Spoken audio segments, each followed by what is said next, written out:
Բարև ձեզ, Ստեփան Գրիգորյան, YouTube-յան ալիքի մասնակիցներ։ Ողջունում եմ ձեզ բոլորիդ, շարունակում ենք մեր աշխատանքը, այսօր նոյեմբերի 12-ն է։ Մենք ունենք լուրջ հարցեր քննարկելու, օրինակ Միացյալ Նահանգներում ավարտվում է շաթդաունը, այս ճգնաժամը, կառավարության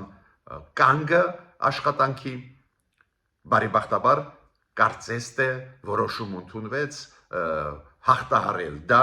ինչը անչափ կարևոր է նաև մեզ համար, որ Միացյալ Նահանգները իր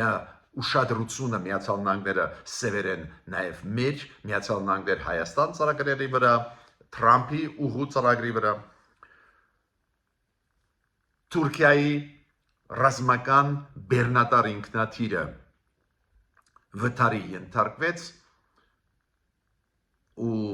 ընկավ Վրաստանի տարածքում,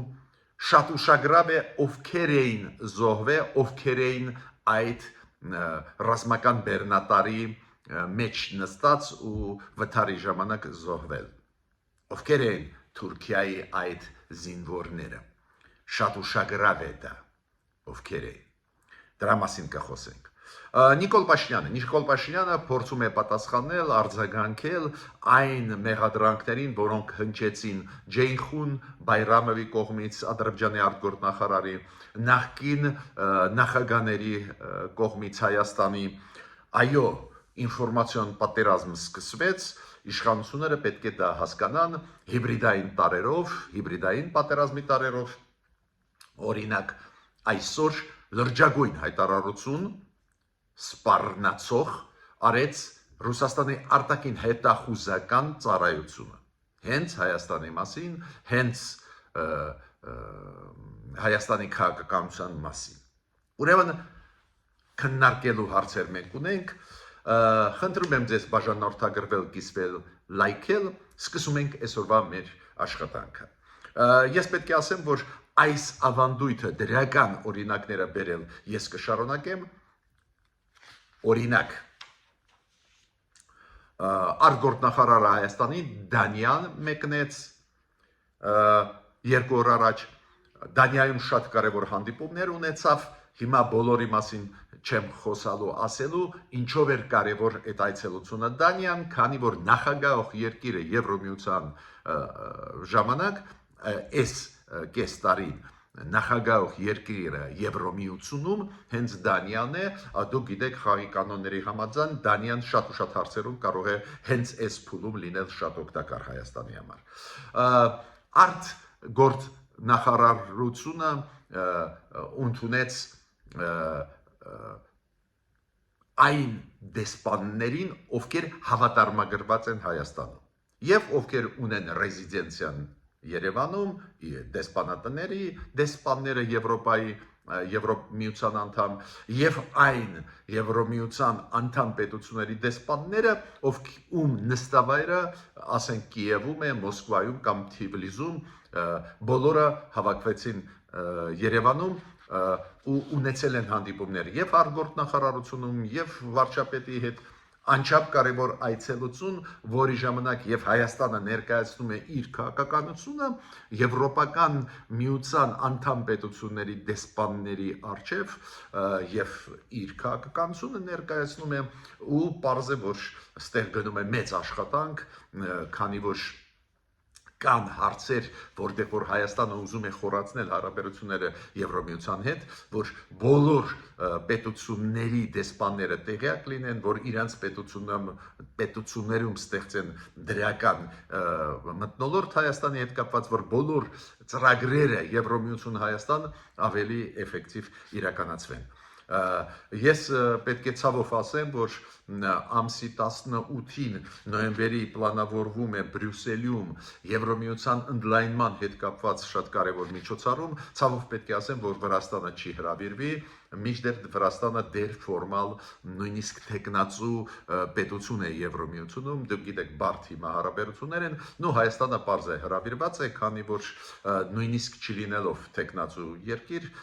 Հայաստանի հետ իրոք Եվրոմիությունը ակտիվ աշխատում։ Ես նաև շատ կարևոր դրական ինֆորմացիա համարում, որ շաթդաունը ավարտվում է։ Դոնալդ Տրամպը դրա մասին ասեց, դրա մասին ինքը ասեց մի քիչ շուտ, 2 օր առաջ առավոտ շուտ մեր ժամանակով, բայց մի քիչ ավելի ուշ, 2 ժամ ուշ, 3 չարաչորամ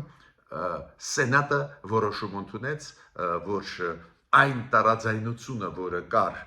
կապված ֆինանսական բյուջեի հետ, Միացյալ Նահանգների հանրապետականների եւ դեմոկրատների միջև հարթվեց ու քվեարկություն եղավ սենատում, որտեղ որ անցավ այդ կարևոր որոշումը։ Ինչի մասին էր դուք գիտեք խոսքը, տարաձայնություններ կային ու սենատում Դոնալդ Տրամպի թիմը, որը ունի մեծամասնություն, բայց այնուամենայնիվ չունի 60 ձայն, սենատում անպայման 60 կողմ պետք է լինի, ու դրա պատճառով դուք գիտեք բյուջեն կանգնացվեց, shutdown էր, չէին ֆինանսավորվում պետական ինստիտուտները, ֆեդերալ մակարդակի, ու դուք գիտեք դա բերեց լրջագույն ճգնաժամի տարբեր ոլորտներում, մեծ թվով աշխատակիցներ ֆեդերալ մակարդակի չինովնիկներ հանվեցին գործից կամ արձակուրդ ուղարկվեցին, նույնիսկ օդանավակայանների հետ կապված խնդիրներ առաջացան, շատ ու շատ չվերթներ չեղյալ համարվեցին կամ հետաձգվեցին, լուրջ ճգնաժամի մեջ մտավ Միացյալ Նահանգները, մտան 40 օր տևեց այդ ճգնաժամը, բարեբախտաբար լուծումը գտնվեց, այստեղ պետք է ասեմ, որ ուզած Դոնալդ Տրամպը եւ հանրապետականները գնացին զիջումների առողջապահության ոլորտում դեմոկրատներին ու ամենակարևորը դեմոկրատների պահանջն է բոլոր աշխատակիցներին, ֆեդերալ ծառայողներին վերականգնել աշխատանքին, բոլորին վերադարձնել իրենց աշխատավարձները, այդ ամեն ինչի համաձայնվեց Դոնալդ Տրամպի թիմը ու շատդաունը մոտ ուղղակի ժամերս կհաղթարվի, քանի որ սենատից հետո ներկայացուցիչների պալատը փաստաթուղթը պետք է օրենսդրական ակտը պետք է մտնի ու դա հետո կստորագրի Դոնալդ Տրամպը։ Դա դրական է։ Դոնալդ Տրամպը դուք գիտեք իր ոճի մեջ է միշտ ու մոտավորապես 5 օր առաջ ինքը հայտարարեց, որ Ուկրաինայի հետ հեսա նորից կսկսվի process դրական։ Պարզահերթական անգամ Ռուսաստանը կարողացավ մանիպուլացնել Դոնալդ Տրամպի, ինքը ուրախացավ, բայց ուղղակի 1-2 օր անց եւ Սերգեյ Լավրովը ասեց, որ ոչ մի բան չի փոխվի ու մենք ոչ մի հանդիպումների չենք գնա ոչ ուկրաինացիների հետ, ոչ էլ Դոնալդ Տրամպի հետ, ոչ մի մակարդակով, քանի որ մեր մտավախությունները չեն փառատվել, քանի որ այն պատճառները, ինչի գնում է պատերազմ Ուկրաինայի դեմ, չէր հարթվել, ինչի մասին է խոսքը, Ռուսաստանը ուզում է, որ Ուկրաինան զինաթափվի, Ռուսաստանը ուզում է, որ Ղրիմը 4 գրաված Ռուսաստանի կողմից շրջանները ճանաչվեն որպես ռուսական, ուղղակի պահանջներ է դնում, որոնք ուղղակի կատարել անհնար է, դա միտումնավոր է, քանի որ Ռուսաստան չի ուզում, որ պատերազմը ավարտվի, բայց անընդհատ իրենք կարողանում են խաբել Տրամպին, Տրամպը ոգևորվում է, հետո իրենք տեղը դնում են Տրամպի ու ասվեց, որ ոչ մի բան չի կարող լինել։ Տրամպը պարզը նյարդացած է, սանկցիաներ կիրառեց, դուք գիտեք, հիմա Տրամպը պահանջում է ՆԱՏՕ-ի բոլոր պետություններից ՆԱՏՕ-ի անդամ, նաև Թուրքիայից, որը մոտ է Պուտինի հետ, Թուրքիային էլ ասում է պետք է նավթը չառնենք, եթե դուք մեր դաշնակիցն եք, օֆիցիալ Միացյալ Նահանգները հայտարարեցին, որ սառեցնում են բանակցային process-ը Ռուսաստանի հետ։ Պարզ է այդ քայլերը ճիշտ քայլեր են, բայց մի քիչ ավելի շուտ պետք է արվեն, քանի որ իրոք Դոնալդ Տրամպի իր թիմի վարկանիշը ընկնում է աշխարհով մեկ, նաև Միացյալ Նահանգների ներսում։ Թուրքիան միշտ էլ շատ ճկուն է, Թուրքիան ասում է, այո, վատ է գնում դրությունը, բայց մենք պատրաստ ենք Ռուսաստանի եւ ուկրաինացիների միջև ամերիկացիների մասին չի խոսքը, ինչ որ մակարդակով հանդիպում կազմակերպել, դուք պետք է հիշեք, որ ապրիլ ամսին այս տարվա թուրքերը կարողացան Ստամբուլում հանդիպացնել ինչ որ մակարդակի, ոչ շատ բարձր մակարդակի Ռուսաստանի եւ Ուկրաինայի պաշտոնյաների միջև։ Հիմա իրանք նորից դա առաջարկում են։ Ուկրաինայի համար դա շատ լավ լուր է, որ շատդաունը Միացյալ Նահանգներում շատդաունը հաղթարվեց, ավարտվում է, քանի որ Միացյալ Նահանգները այս ճգնաժամի պատճառով չէին կարող ուղարկել զենք զինամթերք Ուկրաինային, որը նախատեսված էր բավական մեծ գումարի, 5 միլիարդ գումարի, կանգնած էր այդ բեռները կանգնած էին, սպասում էին շատդաունի հաղթահարմանը։ Ուրեմն Ուկրաինայի համար դա շատ կարևոր նորություն է։ Իմիջիալոց Ուկրաինայի նախագահ պարոն Վլադիմիր Զելենսկին հայտարարեց, որ Ռուսաստանը, քանի որ ծանր է գնում պատերազմը Ռուսաստանի Ուկրաինայի դեմ, հաջողությունները կամ առաջընթացը շատ դանդաղ է գնում մեծ զոհերով, Ռուսաստանը կարող է չսպասել ու ինչ որ հարձակում անել ՆԱՏՕ-ի առանձին պետությունների վրա։ Դժվար է ասել Ռուսաստանը ավարտելով իր ուզած պատերազմը Ուկրաինայի դեմ, իր ուզած արդյունքով կգնա ինչ որ ՆԱՏՕ-ի առանձին պետության դեմ պատերազմով, չեմ կարող ասել, դժվար է մտածել, որ այդքան ճակատը կընդլայնի Ռուսաստանը, այո, Ռուսաստանը հիբրիդային պատերազմի մեթոդներ օգտագործում է տարբեր պետությունների դեմ, նաև ՆԱՏՕ-ի անդամ, հիշում եք օդային տարածքի խախտումը Էստոնիայի դեմ, Լեհաստանի դեմ, մենք տեսնում ենք հիբրիդային ինֆորմացիոն պատերազմը գրեթե ամբողջ Եվրոպայի դեմ, բայց կգնա ռազմական գործողությունների համոզված չեմ, բայց քանի որ Վլադիմիր Զելենսկին բավական լավատեղյակ է ինչ է կատարվում իրենց ռեգիոնում, ինքը ասում է մեր ռեգիոնում Ռուսաստանը կարող է հարվածի երկրներից մեկին, հարված հաստնի բարիս բուն իմաստով, ուրեմն ստեղ բարդ է վիճակը, ես պետք է ասեմ, որ առանձին տեղերում իրոք ռուսական զորքերը առաջընթաց ունեցել են, ծանրագույն վիճակ է, բայց ի պատիվ Ուկրաինայի ժողովրդի պետք է ասեմ, իրոք հերոսական պայքար են տանում, պաշտպանելով երկիրը, միջդեռ հավասար ուժեր չեն, Ռուսաստանը նվազագույնը 5-6 անգամ ավել ունի զենք զինամթերք, առավելությունը շատ մեծ է, ուկրաինացիք ծանրագույն վիճակում են, պայքարում են, դա հերոսական պայքար է, բայց ցավով պետք է ասեմ, առանձին տեղերում, նաև Զապորոժիա մարզում մի փոքր առաջ անցան ռուսական զորքեր։ Հիմա ես անդրադառնում եմ կարևորագույն մեզ համար հարցերին, ինչ է կատարվում Հայաստանում միջև ընտրությունները, որոնք պետք է անցնեն հունիսին, մյուս տարվա հունիսին, ես զգուշացրել եմ, որ հիբրիդային պատերազմ կլինի, այդ հիբրիդային պատերազմը տարբեր տեսքով կլինի ու այսօր այդ հիբրիդային պատերազմի ուղղակի աշխատանքը մենք տեսնում ենք մեր դեմ ուղղված։ Նայեք, ես հիմա ձեզ կպատմեմ Նիկոլ Փաշինյանի պատասխաններին այն ելույթներին, որոնք ունեցան Ռոբերտ Քոչարյանը, Սերժ Սարգսյանը եւ Ջեյխուն Բայրամովը, արտգործնախարար Ադրբեջանի վերջի մի քանի օրվա ընթացքում։ Պարզ է, իրանք բարձրացրեցին շատ ու շատ հարցեր, ու պարզ է, որ թիրախը գլխավոր Նիկոլ Փաշինյանն է, Նիկոլ Փաշինյանը պարզ է չէր կարող չպատասխանել կամ փորձեր մեզ բացատրություն տալ, այդ ինչ ասեցին Ջեյխուն Բայրամովը, Ռոբերտ Քոչարյանը, Սերժ Սարգսյանը, դա էլ է հիբրիդային պատերազմի տարբերակ, ինֆորմացիոն պատերազմի տարբերակ։ Հիմա մեր իշխանությունները փորձում էր արդարանալ։ Օրինակ, դուք գիտեք, որ հիմա շատ ուժեղ տարածվում է, որ դելիմիտացիա դեմարկացիայի շրջանակներով ինչ որ բաներ էլի այս իշխանությունները պետք է հանձնեն, ու դա բերես նրան, որ ստիպված էին իշխանության ներկայացուցիչները, այս դեպքում օրինակ Ռուբեն Ռուբենյանը, երկար բարակ բացատրել մեզ, որ դելիմիտացիայի հետ կապված խնդիրները չեն կարող լուծվել այդքան արագ, այդ բարդ երկարաժամկետ process է Նիկոլ Փաշինյանը հիշում եք արձագանքեց 3-4 օրը այսօր իր ճեպազրույցում ազգային ժողովում Արցվաշենի մասին խոսեց բացատրեց որ այդ հարցերը չեն կարող լուծվել եթե փոխանակում լինի տարածքների առանց հայ ժողովրդի կարծիքի դելիմիտացիա դեմարկացիայով պետք է ավտոմատ գա վերադառնա Արցվաշենը Ինչու ստիպված են այս ձևի բաներ ասել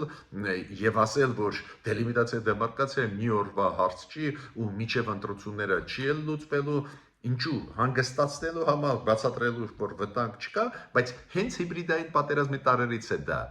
երբ որ կամ ընդդիմությունը կամ օտար երկիրը դերսից ուզում է մտցնել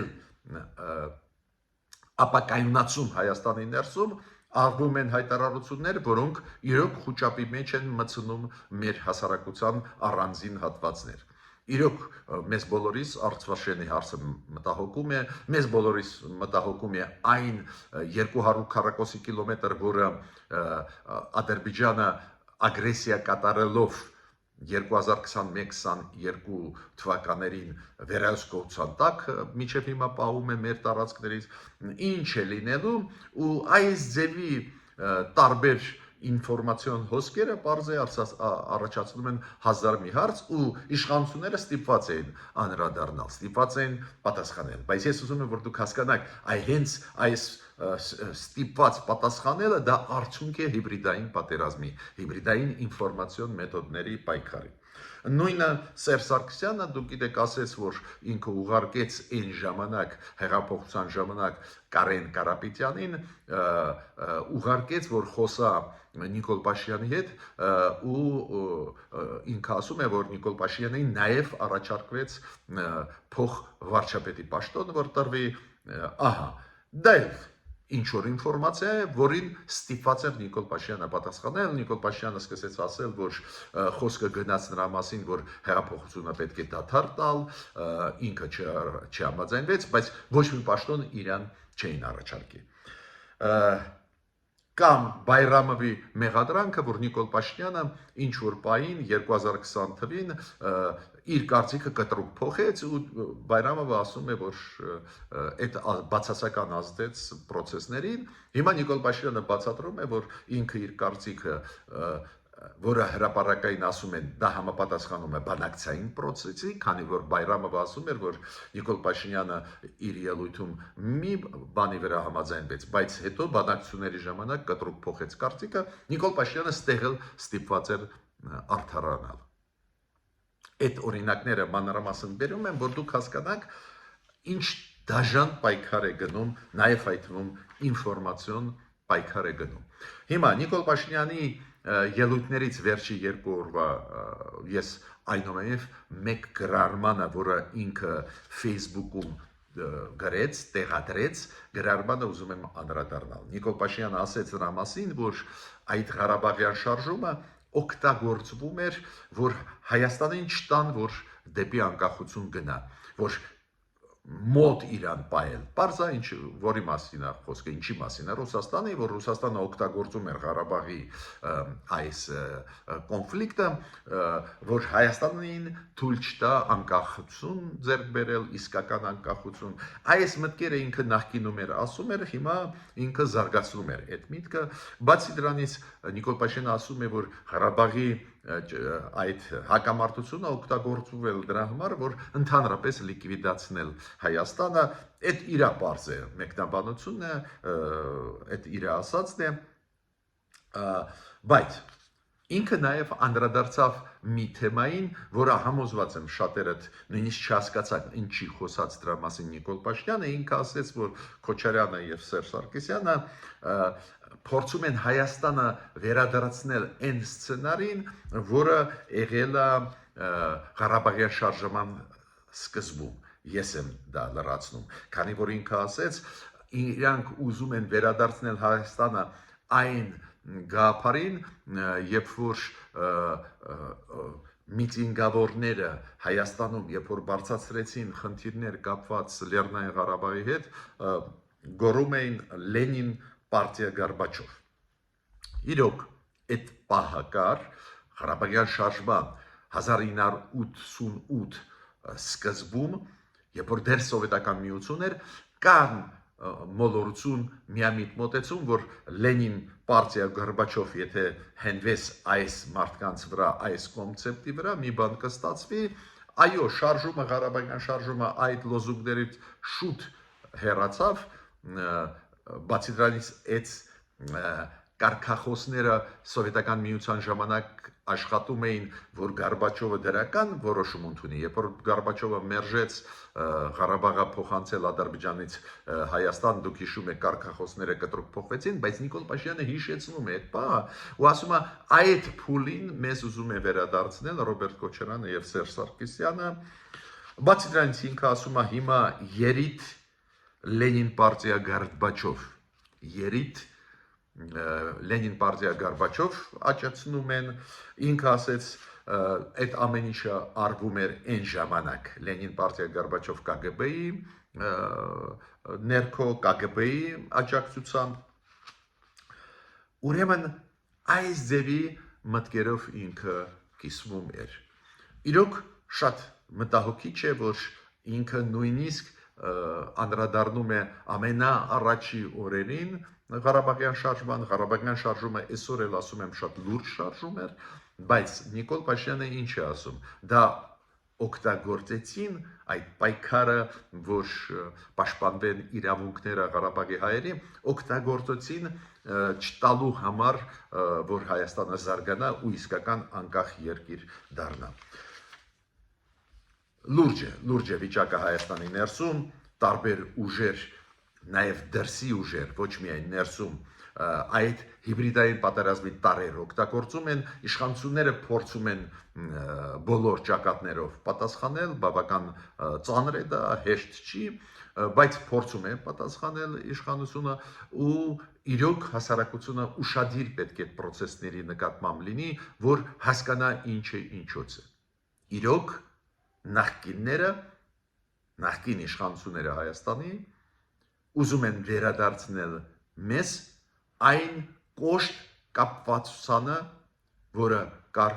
Ռուսաստանից։ Դա անթույլատրելի է, մենք պետք է ամեն ինչ անենք, որ դա իրականություն չդառնա։ Ու Նիկոլ Փաշինյանը հենց երբ որ այս կարգախոսները Լենին պարտիա Գորբաչով հիշեցնում է, ինքը այդ վտանգի մասին է ասում։ Իրոք այդ վտանգը կա, իրոք նախկինները չեն փոխվել, իրոք կապվածությունը Ռուսաստանի հետ իրանք ուզում են վերականգնել ու դրա դիմացը պարզա մենք բոլորս պետք է առնենք։ Հիմա հիբրիդային պատերազմի մյուս դասական օրինակը, որը այսօր եղավ։ Ուրեմն Ռուսաստանը ունի արտաքին հետախուզության ծառայություն։ Այդ լրջագույն ինստիտուտ է Ռուսաստանի, ցանկացած երկրում կան այս ձևի ինստիտուտներ ու պարզ է դա լրջագույն ինստիտուտ է։ Իր հայտարարությունը չես կարող անտեսել, ասես դե Մարիա Զախարովան ասեց, դա էլ չես կարող անտեսել, Մարիա Զախարովա արտգործնախարարության Ռուսաստանի ներկայացուցիչն է, ոնց կարաս անտեսել։ Բայց մի բան է արտգործնախարարությունը, մյուսը արտաքին հետախուզության ծառայությունն է Ռուսաստանի։ Պաշտոնական հայտարարությունով հանդես եկավ, այդ հայտարարության անունը Երևանի համբույրը։ Ու իրանք ասում են, որ Հայաստանը խաղեր է տալիս, ուզում է կապերը խզել Ռուսաստանի հետ, ինչ որ քաղաքական այդ մոտիվներով, քաղաքական պատճառներով ուզում է խզել կապերը Ռուսաստանից ու իրանք բերում են այդ օրինակը, որ Հայաստանը ուզում է առնել ծորենը Ուկրաինայից։ Ակնհայտ սուտ Հայաստանը, դուք գիտեք, առնում է ու արավ ծորեն Ղազախստանից, հիմա կան պլաններ, որ Ղազախստանի ծորենը ամեն ամիս կգա, Ղազախստանը պատրաստ է բավական մեծ քանակությամբ ծորեն Հայաստանին տալ, բայց չգիտես ինչու այս հաղորդմանը մեջ Ռուսաստանի արտաքին հետախուզության ծառայության ուղղակի ֆեյք ինֆորմացիա է տրվում, որ իբր մեր իշխանությունները ուզում են ուկրաինական ծորեն առնել։ Ու չի ասում, որ մենք առանք Ղազախստանի ծորենը, ու դա գաղտնիք չի։ Ավելին գաղտնիք չի, որ մեր կառավարությունը ուզում է դիվերսիֆիկացնել էներգետիկան Հայաստանի ու դա հրապարակային է անում։ Բայց այս Ռուսաստանի ծառայություն ասում է, չէ, այդ գաղտնիք է արվում Ռուսաստանի դեմ։ Կոպիտ ասած, մեր վրա բալոն է գլորում, ուզում է գործ հարուցել մեր դեմ ուղղված։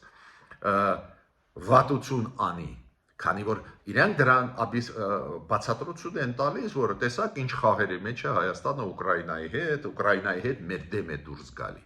Մինչդեռ ես կարող եմ հստակ ասել, որ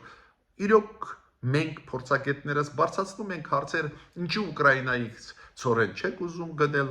բայց մեր կառավարությունը տարբեր պատճառներով, նաև գնային հարցերի պատճառով, նաև տրանսպորտային միջոցների հարցի պատճառով չի գնում Ուկրաինայի։ Ուրեմն դա սուտ է, որ իբր մեր կառավարությունը, բայց անընդհատ Ռուսաստանը բերում է մեջտեղ Ուկրաինա, որ ասի, այ Ուկրաինայի դեմ մենք կռվում ենք, ուրեմն Հայաստանի դեմ էլ պետք է կռվենք։ Ակնարկը այդ կամ ակնհայտ է, որ բոլորս էլ հասկացանք, բայց դա հիբրիդային պատերազմ է։ Դա սուտ է։ Մենք առնում ենք եւ Ռուսաստանի ծորենը, տեսակ Ադրբեջանով, Վրաստանով երկաթգծով եկավ, եւ Ղազախստանի ծորենը, որը այլընտրանք է, ու Ղազախստանը ասում է, որ մենք կավելացնենք քանակը ծորենի, Ղազախստանը ասում է, եթե Հայաստանին պետք է։ Ռուսաստանի արտգործնախարարությունն էլ ասում է, որ այս ծորենը, որը գալիս է, ու Ադրբեջանով կարողանում է գալ, Վրաստանով ու Հայաստան երկաթգծով։ Այդ մեր շնորհքն է, մինչդեռ խափելու բան ո՞րն է, խի եք խափում։ Բոլորը գիտեն այդ Թրամփի այդ Վաշինգտոնի նախաձեռնությունն է, որտեղ որ հիշում եք ստորագրվեց համատեղ հռչակագիր,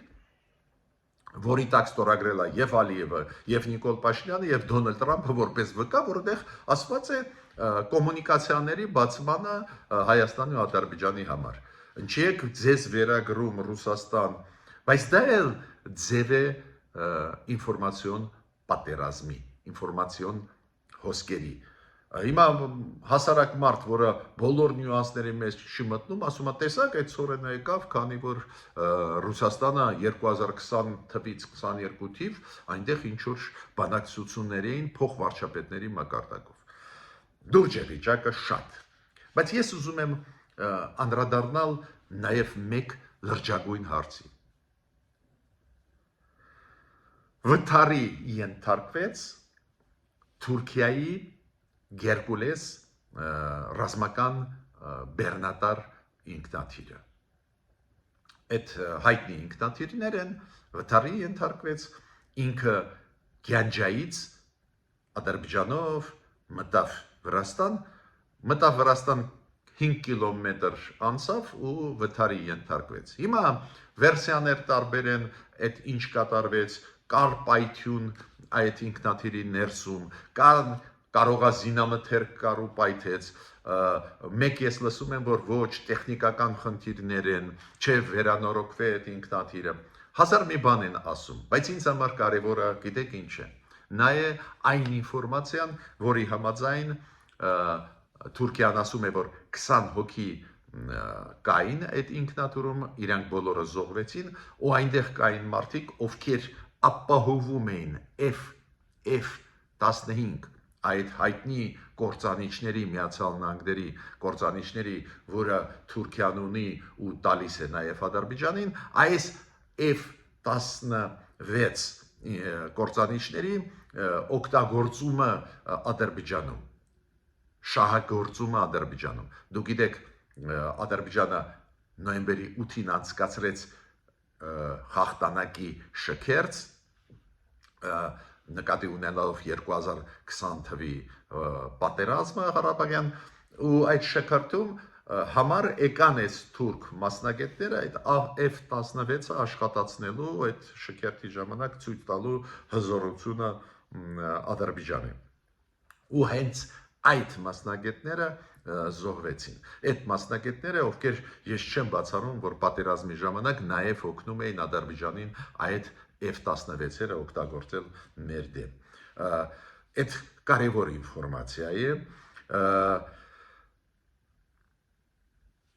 Ինչի մասին ուզում եմ ասել։ Միշտ էլ վատ է, երբ որ կործանվում էր ինքնաթիռները, վթարի ենթարկվում են, զոհվում են մարդիկ, հարց չկա, բայց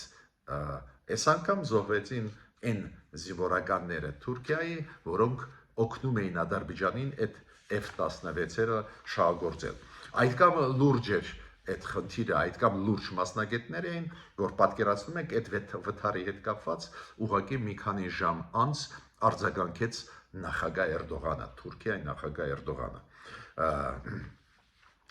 Ես ավարտեցի իմ այսօրվա ելույթը, խնդրում եմ բաժանորդագրվել, կիսվել, լայքել, ինչը անչափ կարևոր է մեր YouTube-յան ալիքի ակտիվ աշխատանքի համար։